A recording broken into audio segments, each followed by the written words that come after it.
So, all right, we have legislation being proposed to tax M-rated video games. Right. And this is in the wake of a bunch of school shootings, the last one being Parkland, Florida, or was it 17? 17 dead, 15 injured. So, unfortunate, very unfortunate.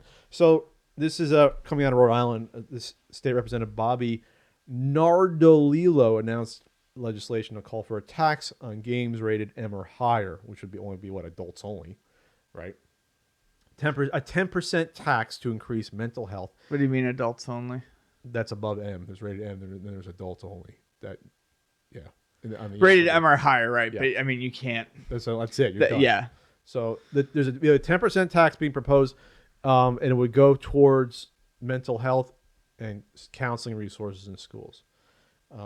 Tax would be an additional amount added to the sale of video games sold in Rhode Island with specified ratings.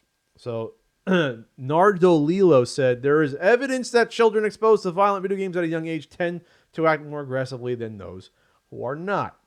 He said in a news release, this bill would give schools the additional resources needed to help students deal with that aggression in a positive way. He said he believes the measure could be helpful in restricting access to violent video games, since states cannot outright ban the sale of games to minors. Our goal is to make every school in Rhode Island a safe and calm place for students to learn. By offering children resources to manage their aggression today, we can ensure a more peaceful tomorrow. The Providence Journal reports that Nardolillo received $1,000 in 2017 from a pro-gun rights Rhode Island-based group. No shit. He's also seeking the Republican nomination for U.S. Senate against Robert Flanders. The winner will take on incumbent Democrat Sheldon Whitehouse. All right, Ian. So here's my take on it, I guess. Okay.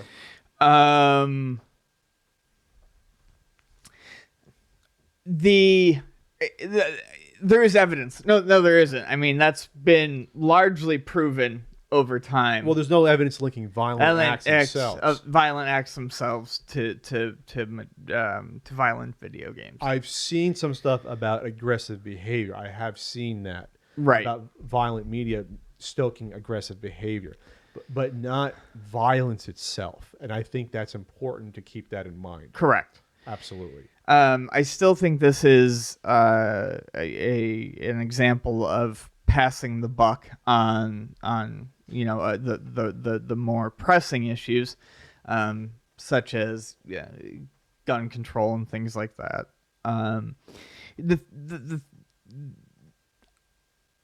I don't have an issue. The thing is he makes great point. There's points.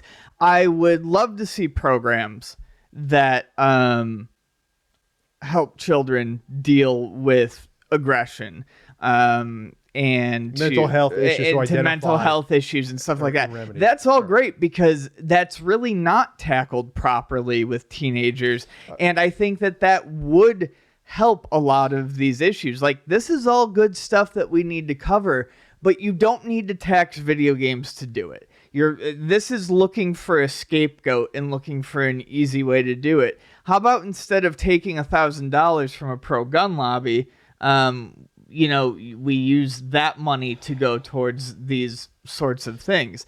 I just feel like that there's other ways you can get this sort of money. Well, it's always easy to try to remedy something that doesn't affect you or your campaign or something that's actually a hotbed issue. Going back to the 90s when they try to blame violent video games. Yeah, we've been here before. And violent lyrics and rap music.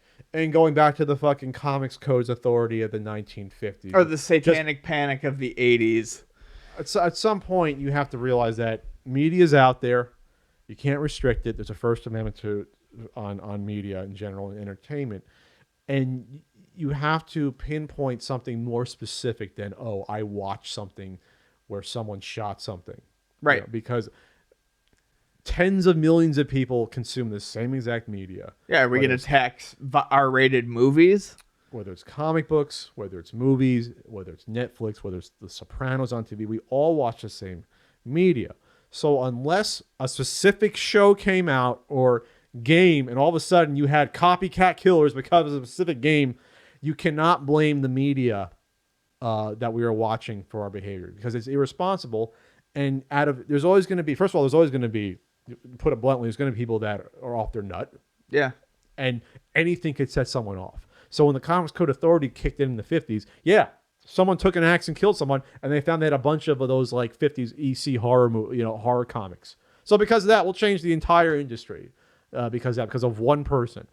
So, and of course they try to do this after Columbine because the kids used to play Doom and had, they had custom levels and things. Like, okay, it has to be Doom because these two kids who were bullied and didn't have proper parenting went out and went off their rocker and shot a bunch of kids at high school. So it's the easiest solution to a complicated problem that you can search for. And plus it gets you in the news because we're talking about it. Right. All of a sudden now this Nardolillo is we're talking about this guy. We never would talk about this guy because of that. But this is not the only instance of someone talking about. The governor of Kentucky, according to a Newsweek article, sidestepped calls for gun control in the wake of a school shooting because that's, why would you go towards that angle? Why would you start at the end and work backwards of a problem? We'll start at a hypothetical, that you can't prove and you don't know how to stop. So let's have an honest conversation about violence and pointing the blame at video games and music.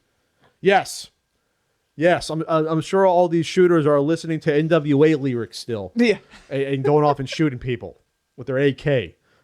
We need to have an honest conversation as to what should and should not be allowed in the United States as relates to the things being put in the hands of our young people. But we have barriers, Ian, already in place for things that minors can buy. We do. So, again, I think these are cop-outs. No, they're total cop-outs. They're absolutely cop-outs. And it's so bad that they so badly want to avoid discussions on things that we've been avoiding discussions on for so long. How about universal background checks, which 90% of Americans are for, according to polling. Yeah, but we can't have that. Oh, because it's a slippery slope. This is what's funny about it, and this the hypocrisy of this being for. This is the Kentucky governor. I'm a big believer in the First Amendment and right to free speech, but there are certain things that are so graphic as it relates to violence, and things that are so pornographic on a whole another front that we allow to pass on the guise of free speech, which arguably are, but there is zero redemptive value. So could you say the same thing about the Second Amendment? Yeah, you could say the same thing. But that's I'm a big believer in the Second Amendment, but you know what, Ian? There are certain things that are just so wrong that relates to violence and things that are just so awful on a whole nother front that we allow to pass on the guise of gun rights. Yeah. It's the same fucking statement. I mean, I see a lot of well-regulated militias around, but I'm not going to get into the interpretation of the Second Amendment. But the point is that I like when it's an amendment that they can. Okay, well, the Second Amendment you can't touch it at all because it's slippery slope. But First Amendment, it's not a slippery slope at all. Let's just get rid of violent music and games or movies because that's really the issue here. It's all picking and choosing, and so much of it has to do with pocketbooks. It's ridiculous. Absolutely. Yeah, there's zero upside to any of this in the public domain, let alone in the minds and hands and homes of our young people. Oh, he's talking about guns? Oh, no, he's talking about freedom of speech and media. Except for the fact that so many people use this as, music is such a healthy escape and a way to get aggression out. It's so healthy in so many ways that that's just insane. I'm going to say is I'm not even going to make it an argument about what we should change right now. But I'm going to say if you're so afraid of touching the Second Amendment, fuck off with attacking the First. Yeah. Just fuck the hell off. You want to hold on to the Second, hold on to the First, and don't attack one to make up for maybe the shortcomings of the Second or gun laws. Yep. Don't be a fucking pussy. Governor of Kentucky. That's ridiculous. But going back in terms of the taxes, that's not going to... that money should be... You'd hope that money would be appropriated anyway for mental health issues and helping out kids in schools. It's never going to be, though. But, I think, again, you get your name in the news. It's a hot topic. I'm running for Senate, and that's why you decide to talk about it. You would never talk about it before. It's probably not going to pass. There'll be so many lawsuits over something like that. Because then it's attacking... anything you might think would be detrimental, we'll throw a fucking tax on it. The fucking Diet Coke I just threw over there. Well, it could be something bad in there. It might cause me to be violent in 5 years if I drink too much of it. Maybe. It happened to one person, so let's tax all of them. Diet Coke is now so delicious. Now I'm turning I into get- libertarian right now, but I have my leanings. But all right. So anyway, anything else to add on this? I'm really fucking annoyed. No, I mean, I'm really annoyed by this fucking governor of Kentucky. I have a lot to add, which is why I'm going to stop. Matt Bevin. I'll fucking run against you, Matt. In Kentucky. Ridiculous. Anyway, it really annoys me going after the First Amendment when you don't want to touch anything with another one. That's just like no, fucking cowardly. You know, that one's fucking clad in armor, not to ever be touched, but everything else. Fucking ridiculous. Anyway, so yeah, then that was actually a Q&A as well. Video games getting the blame for mass shootings. Your thoughts? My thoughts is fucking stupid. That's my thoughts. Yeah. It's fucking ridiculous. You blame fucking heavy metal in the 80s for those satanic rituals you heard about at the lake where you lived. Like, oh, they were sacrificing a goat. Never happened. But No, never happened.